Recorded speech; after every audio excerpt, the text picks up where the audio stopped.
So another day, another just weird situation, with Caitlin Clark and Indiana Fever and people around the organization. We obviously have seen the Scott Agnes article here, where he basically said that Caitlin Clark, that Caitlin Clark brings a dark side to the Fever, and her fans are like a negative on the team, and it's a struggle dealing with her fans. I'm like, the internet's buzzing. Are the Fever genuinely considering trading Caitlin Clark?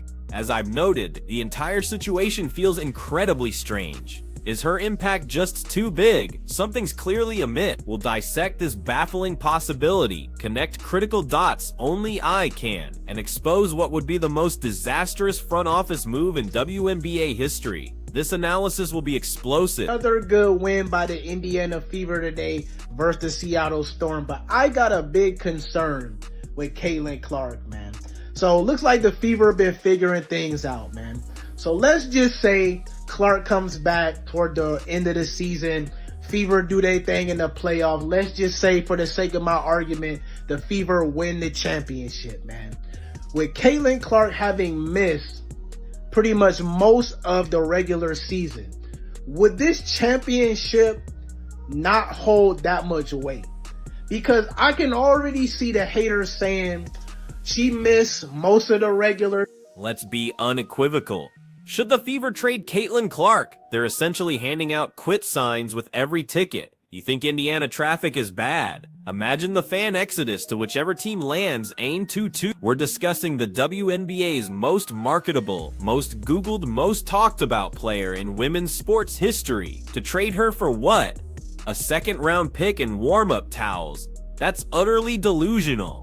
This move makes zero sense, and I'll tell you why. he literally said, and he was like, there are some people that are not here for basketball, not here for the Fever, but are only here for Caitlin Clark. It's like, if you're a fan of a player and you're here for the basketball and you're there watching games and everything, you're a fan of a player playing basketball. I don't see there's an issue with that. And according to his thing, to him, he was talking about how it was such a struggle for the team, and obviously someone who has access to the team. And he mentioned the the fans coming on saying fire step. The Fever's arena, it would become an echo chamber faster than you can shout worst trade ever. Right now, Clark is the definitive main event. She doesn't just sell out games, she sells out cities. Every time she steps on court, concession stands are wiped out. Merch tables look like a Black Friday stampede. Suddenly, every grandma owns a Dane 22 jersey, and they throw that seismic impact away like yesterday's box score. That's not just a trade, it's self-sabotage. Wanted in Sophie's take is that, she's right. It's just that she did say, and I thought this was a better explanation, she was saying that when she played in Phoenix, that she was in the locker room, and so many of the players in the locker room were saying things like, oh, we're going to show Caitlin Clark what the W is really about, and would sort of go after her. And in some ways you can understand that because she was a rookie in the league. But ultimately, when you see all this vitriol of people who cannot stand her, it's like, okay, well, what has she done wrong? Yeah. She's a great basketball player. The math just isn't mathing. You don't trade the player who single-handedly transformed your franchise from background noise into primetime drama. Before Clark, few recognized the Fever logo. Now they're the league's undeniable headliner. Front and center, trending. That isn't coaching. That's Caitlin Clark's undeniable singular impact. This isn't just theory, it's proven fact. A badass and a trash talker and gives it as good as she gets it. And she is an object of scorn for good reason. She's awesome. She's swaggery. She does turn your home crowd into a road crowd. She is a frustrating player to guard all of it. And if she is, for some of these teams, a bit of a villain, that's sweet. It only will make her better. She is already one of the 3 or 4 best players in the sport, as a lot of us thought she would be in short order. Pulling this trade trigger would blast their relevance. Clark isn't merely a player. She's a walking media phenomenon. Cameras track her like she owns them. Every shot fuels endless content. Trade her? That spotlight vanishes instantly, just like mid-June playoff hopes. Now here's the kicker, and this is where my insider analysis diverges. Whoever lands Clark becomes America's team overnight. Period. Minnesota, Seattle, or a team in a cow town, slap 1022 on a jersey, and that franchise explodes. They'll go from who to take my money faster than a Logo 3. Meanwhile, the Fever would be stuck in a silent arena, hyping a gritty rebuild. It's adorable, isn't it? They'd believe their jump from 2,000 to sold-out stadiums came from good defense or community outreach. Regular viewers know the truth, like people go to Disneyland for Mickey Mouse. Fans came for Caitlin Clark. She is Mickey Mouse. Indiana Fever posted this about Caitlin Clark to give like the official what is going on with Caitlin's injury. So they said Caitlin Clark underwent further medical evaluations earlier this week, which confirmed that no additional injuries or damage was discovered. Clark will continue working with the medical team on her recovery and rehabilitation with the priority on her long-term health and well-being. There is no timetable available for her return. But I do think it's interesting that ESPN has listed August 12th as a possible return date for Caitlin Clark. But the internet noticed something specific that Holly Rowe had to say on the broadcast. Holly Rowe said that before the last return after a quad injury, she had no... This isn't vague fandom. This is a ride or die, burn the boats, storm the court for her fan base. They didn't arrive for team loyalty. They're here because Clark makes basketball pure magic. She effortlessly drops 30, stares down defenders like a diss track, then coolly walks off. Do you expect them to stick around for gritty defensive sets and a replacement missing 3 layups? Absolutely not. My insider knowledge confirms. Put Caitlin on a team of literal scarecrows, and you still sell out arenas. She could play with 1 scoreboard, 2 ball racks, and 0 help defense. Most teams build loyalty for decades. Clark arrives and boom, instant audience, global relevance, unparalleled attention. She didn't just move the needle, she broke it off the dial. Her fan base isn't just league leading, it surpasses some teams' entire history. 1 player, 1 movement, 1 walking highlight reel. You know, she didn't play most of the games to get them to the playoffs, all of that. She won a championship and she was hurt most of the season, and the team was out there winning games without her. I can already see people saying that, man. So I'm just curious, man, because I'm thinking like, damn, you know, Clark has missed a lot of this time. You know, you played a regular season to get to the playoffs. Clark has missed, you know, most of the season so far. So if she won a title this year, having been injured most of this season, and then her first championship would be her being hurt most of the time, how would that championship rank for y'all? Would it not hold that much weight? Would it just be, you know, a win is a win, whatever? And don't even begin with the best for both sides narrative. Best for whom? The accountants? The merch guy now printing team effort shirts because nothing else sells? The PR intern tweeting at 2 a.m. explaining half-empty arenas? This isn't addition by subtraction, it's subtraction by sheer delusion. Trading Clark would be a masterclass in self-destruction, burning your house down while claiming to discover fire. The only addition would be chaos and endless what went wrong. Think pieces. This isn't just basketball now, it's brand identity, cultural impact, raw momentum. So, unless the Fever have secretly cloned Caitlin and taught the clone to shoot better, talk sassier, and look cooler in slow motion, no trade package is worth this fallout. No combination of picks or players can replace her ability to fill seats, light up scoreboards, and ignite social media. That's an exclusive truth I've tracked for months. Way she does.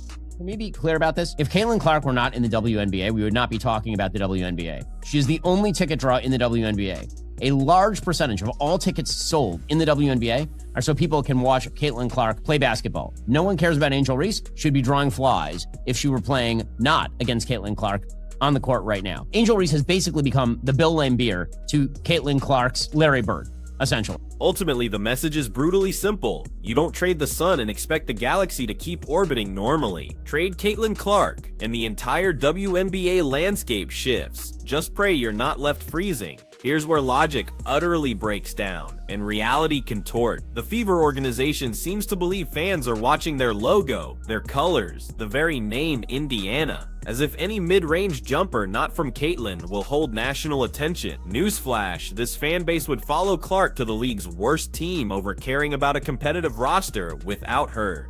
Are people invested in a rebuilding arc? Absolutely not. They're invested in the Clark cinematic universe, not an ensemble. This was explicitly proven last season. Viewers consumed every Iowa game like NBA Finals, then collectively vanished the moment her season wrapped. Playoffs, non-existent. It was an emergency Caitlyn's out button. Poof. Attendance dropped, ratings dipped, social media hibernated. My analysis tracks this exact pattern. Fair that she's the face of the league, and that's understandable because there have been fantastic players in the WNBA for a long time. But Caitlyn didn't disparage them. She just came in and kind of changed the game with her style. So I think it's one of those things where you have to say, okay, maybe I don't think it's fair based on the previous women who have been in this league, but it's not Caitlyn's fault. All she's done is elevate the game for all of us. And I think instead of being pissed off about that, you should be appreciative of that and say, maybe it's not fair, but it's not your fault. This isn't vague fandom. This is a ride or die, burn the boat, storm the court for her fan base. They didn't arrive for team loyalty. They're here because Clark makes basketball pure magic. She effortlessly drops 30, stares down defenders like a diss track, then coolly walks off. Do you expect them to stick around for gritty defensive sets and a replacement missing 3 layups? Absolutely not. My insider knowledge confirms. Put Caitlyn on a team of literal scarecrows, and you still sell out arenas. She could play with 1 scoreboard, 2 ball racks, and 0 help defense. Most teams build loyalty for decades. Clark arrives and boom, instant audience, global relevance, unparalleled attention. She didn't just move the needle, she broke it off the dial. Her fan base isn't just league leading, it surpasses some teams' entire history. 1 player, 1 movement, 1 walking highlight reel. Fever Sky tickets dropped 71% on TickPick after Caitlin Clark injury. The get-in price for the Chicago Sky versus Caitlin Clark's Indiana Fever game was $86.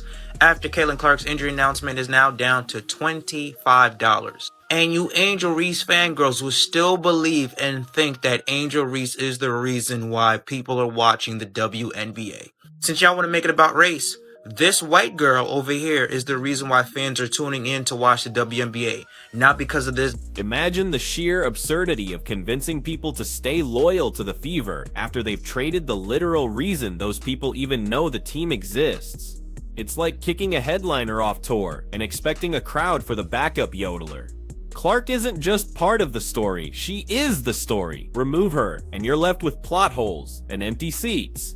And these aren't casual fans, they know Caitlyn's stats better than their own phone numbers. They own her merch, mixtapes, jerseys in multiple colorways. They dissect pressers, rewatch games, debate comments, and lose their minds over a cross-court pass. This isn't admiration, it's devotion. Just watch how many tune in when Caitlyn's dropping triple-doubles in another jersey, and the only buzz around the Fever is a mosquito in section. These fans aren't watching a system, they're watching a spectacle. When that spectacle leaves, so does the attention, the dollars, and the fans who flew cross-country just for her warm-up. This is crucial context, confirmed by my long-term analysis. Thing that I love that she's bringing to her sport, more people want to watch. More people want to tune in. Don't get it twisted. Caitlin Clark is the reason why a lot of great things is going to happen for the WNBA. But for her individually, I don't think she should get involved on nothing that's being said. Just go have fun, enjoy, but I'm rooting for Caitlin because I've been in that seat before.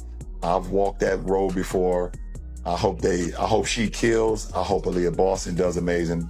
That's what makes this entire scenario hilariously tragic. The Fever aren't just holding a player, they're holding the key to an entire movement. And somehow, they might not grasp that fumbling this means game over. Not just on the court, but in the marketing department, at the box office, in every single Grow the Game meeting they'll ever attend. Because Clark could suit up for a team with 3 wins in 5 seasons. And overnight, it becomes must-watch TV. She'd walk in, instantly changing culture, boosting morale, doubling revenue, and making defenders look like unpaid interns. Fans wouldn't just follow, they'd upgrade cable, book flights, crash websites for tickets. Do you think a few pick and rolls will replace that electricity? That's not basketball optimism, it's delusion. Trade her and you lose more than a player. You'll lose your identity, your audience, everything. and you'll watch Caitlin Clark forge a dynasty elsewhere, while Indiana wonders how they turned gold into dust. This is my precise prediction. A lot of people say that Caitlin Clark moves the needle. That is wrong. She is the needle. She dictates. We all know what she's done on the floor. It's history, right? But off the floor, my goodness, she and the Indiana Fever accounted for 45% of all the broadcast value of the WNBA last season. She accounted also for helping drive the numbers of merchandising up 500%. Of course, her jersey was #1.